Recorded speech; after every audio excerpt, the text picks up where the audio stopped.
want to talk normally amongst yourselves, and then we can just test the sound. But it's your group. I'm just a visitor. 3, 4, 5. You're recording. So why don't you tell us a bit about the exhibition? Well, the exhibition is an exhibition that focuses on Lindow Man, the famous bog body, in fact Britain's best preserved bog body that was found just down the road at Wilmslow. Do you think it's okay to display his human remains? Personally, I think it's right to display Lindow Man's remains to the public because he's a time capsule, so that he's full of information about the time in which he lived, and that's really important. A lot of people want to hear about that, but I appreciate that some people actually find it quite offensive to see human remains on display. So the question is, how do we display these remains without causing offence to people? What do you think? You've seen him on display, haven't you? I don't know. I mean, because I don't think he has any family left, I don't really think it should be taken personally. I mean, you know, we're gaining a lot of information, so he's really helping us. To me, Lindow Man's not. I don't think he's part of my background or heritage where I come from. So I don't think it really concerns me personally. So what do you think Lindow Man has done for us, for our community? Well, I think he's important to the community in all sorts of ways. I mean, one of the things you could say is very important to Manchester Museum because and the visitors who come to Manchester Museum, because we've displayed him 3 times now, and literally tens of thousands of people have come to see him over the years. And many of these people have or claim a particular relationship with him. So some people will say he's an ancestor, some people will say he's a friend or a neighbour. I mean, many of you are from Manchester. I mean, how do you respond to him? How do you look upon Lindow Man? I think the fact that he was part of our community we don't have to have known him personally for him to be a part of us or who we are or our history.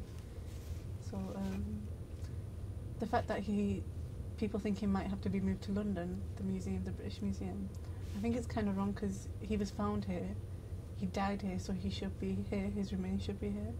So do you think over the next few years we will learn more about Lindow Man? I'm absolutely sure that we will, and in fact one of the things that is being done at the moment is to look at taking very small samples of Lindow Man's hair or his fingernails and doing isotopic analysis to find out about what Lindow Man was eating in the months leading up to his death. For now, has he cleared up any mysteries that you might have had or questions about the Iron Age, or has he just brought back more? I think he's probably posed even more questions, and the mysteries continue, and that is why we called our exhibition Lindow Man, a bog body mystery. Well, thank you for having us today. Thank you for coming to find out about Lindow Man.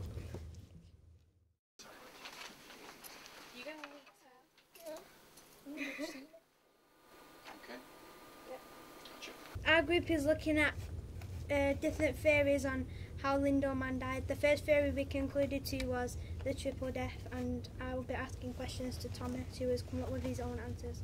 The first question is, what are the 3 stages of the triple death? The first stage of the triple death is getting hit hard on the head, which will knock you out unconscious and really hurt. The second stage is slitting your throat.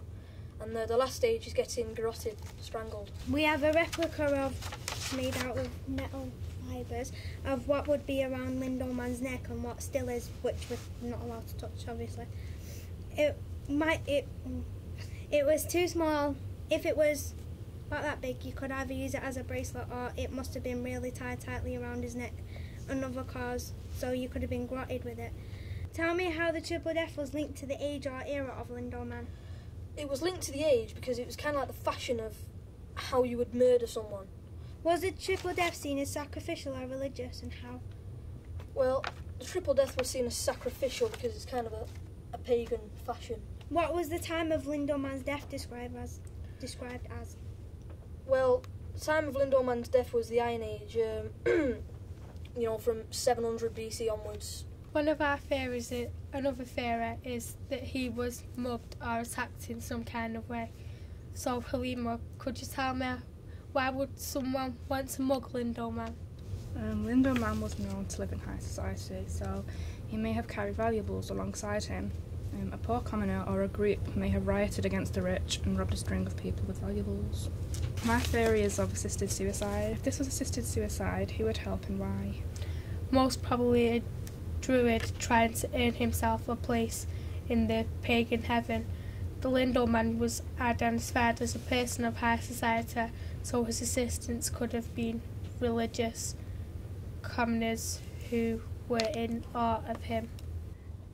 Bryan, what is a scapegoat? Scapegoat is someone who's persecuted by other members of their community. Why is it important for archaeology to use this idea as a scapegoat, not only for Lindow Man but for other people? I think it's important because if Lindow Man really is a scapegoat, then he will be one of, I think it probably fair to say, still the first example of a scapegoat that we've been able to identify archaeologically, or at least speculate about archaeologically. Now, if that is the case, there may well be other examples in the archaeological record that perhaps haven't been recognised as scapegoats that we could look at as well, and then we begin to build up some kind of pattern. If you can't prove any of these ideas are right, why make it more complicated and come up with the idea of a scapegoat? That's a really difficult question to answer, and I'm really glad you asked me that. I think that looking at Lindow Man as a scapegoat is one of a number of theories that we've applied to Lindow Man, and I think they are all equally valid. I don't think we can prove or disprove any of them, but just to be able to explore them, I think potentially throws even more light on what Lindow Man meant in the past, and perhaps more importantly, what Lindow Man means to us today. What it means to be British. Everyone has their own opinions. This is ours. Being British means you have certain rights. Being British does not mean that you have to be a particular colour. Being British means that you are part of a global heritage. So, Bukumi, what does it mean to be British? Being British to me does not mean that you have to be born in Britain. But if your generation have lived in Britain, I think you should be classified as British. Super hard, what's your opinion? Being British to me means you have freedom. You have the right to be who you want to be. Everyone is equal into the eyes of each other. You are always protected and are safe. Being British to me means pride and passion. Britain is my home. Have the cultures mixed together in Britain over the past years? Yeah, I think so. Because when people move from like different countries to Britain, they bring along some of their cultures. Many people from different places put their mark on Britain, so Britain is made up of lots of different cultures. Why do people come to Britain? People have always immigrated to Britain for years, from modern times to the Roman era. People move there for different reasons. They move to escape persecutions. They also move to take over the country. Some people come because of education and because they want to live a better life. In a sense, Britain caused these people to come because of its empire. Its empire covered a third of the world, and when the empire collapsed after World War II, it caused the people from the empire to come back to Britain. So when the empire people came back to Britain, they brought some of their culture back with them. So they adopted British culture, but put their own marks on it. This is true for anyone who came to Britain. This is a Roman brooch, but it has Celtic patterns on it. This shows how popular culture is adapted, but people put their own marks on it. This is also true for the landscape and how we live today. For example, Roman-style buildings and pottery are still used today. In conclusion, we think that there is no such thing as being British. Because at some point, everyone's heritage is corrupted by someone from another place. Thank you for watching. Lindow Man, Lindow Man. Squeeze together. Does whatever Lindow Man can. We're from Abraham Moss High School in Manchester. Can he swing from his bed?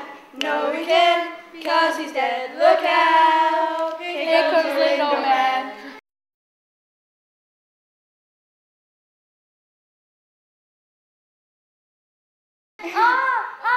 Who do you call when you're in trouble? Spider-Man? No. Transformers? No. Lindow Man!